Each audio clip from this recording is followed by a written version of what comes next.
Welcome to this video on shunt versus series motors. We will explore DC motor fundamentals and the critical physics behind no-load safety. We begin with the core principles, examining how magnetic flux and armature current are fundamental to defining a motor's behavior. The DC series motor has its field winding in series with the armature. This configuration means the field flux is proportional to the armature current, producing a high starting torque, where torque is proportional to the square of the current.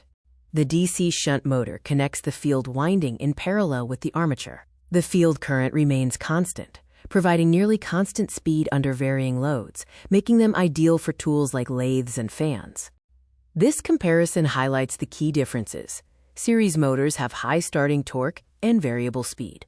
Critically, series motors are extremely dangerous to operate at no load, while shunt motors are safe.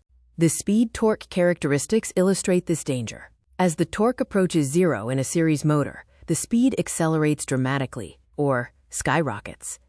This phenomenon is known as the no-load hazard, which is why a series motor must never be operated without a load, as it can cause catastrophic failure.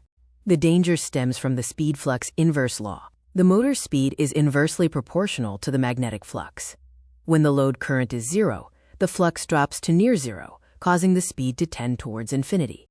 The failure is a chain reaction. Zero load leads to flux collapse, causing massive acceleration. The centrifugal force from the high speed exceeds the armature's mechanical strength, resulting in a dangerous explosion. In practical applications, due to this no-load speed danger, series motors are never belt-driven. They are essential for heavy lifting, such as electric locomotives, tower cranes, and heavy industrial conveyors, and must always be direct or gear-coupled. Safety is paramount. Always inspect the coupling. Verify a mechanical load is applied before starting.